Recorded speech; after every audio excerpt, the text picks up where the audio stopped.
Let's be honest, everyone's used crack plugins at some point. You're young, you're broke, you're just starting out, and you want to try everything. But here's the truth. Crack plugins are going to slow you down. They're going to ruin your workflow and stop you developing your own sound. If you don't know who I am, my name's Streaky. I've been a sound engineer for over 30 years, working with some of the world's leading artists and some of the world's greatest bedroom producers. And I'm here on YouTube to help you get better sounding music. I've seen every stage, kids with laptops full of cracked VSTs, and also pros that make records with just a handful of tools. And there's a clear difference of who actually grows. Here's the thing about cracks. At the start, they're a gateway. If you're young with no money, fair enough. It's going to get you into the world of music production and plugins. It means you're going to move beyond stock stuff and start exploring listening to other things. But the problem is, you end up staying in that world too long and that becomes a trap. You end up with thousands of plugins and no idea what any of them actually do. You're dipping it in and out, slapping something on a track and then moving on. You never learn the sound of one tool so you can really use it to craft the sound and create your own vibe. Old school engineers didn't have that problem. They had one desk, a couple of compressors,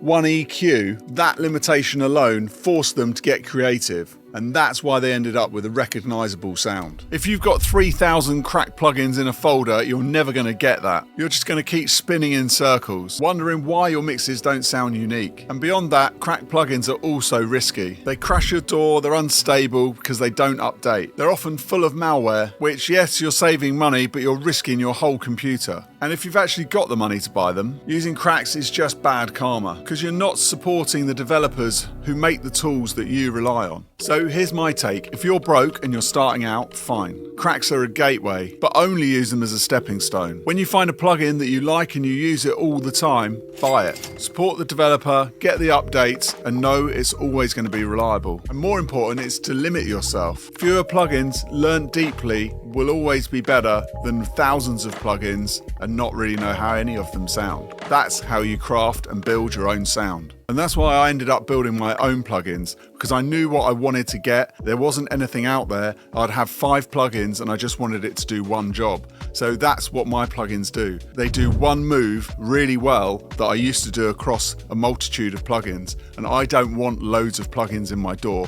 I just want one that does the job really, really well. So if you're interested in checking out my plugins more, there's more information on my website, and also if you check the description, there's a link there so you can go through.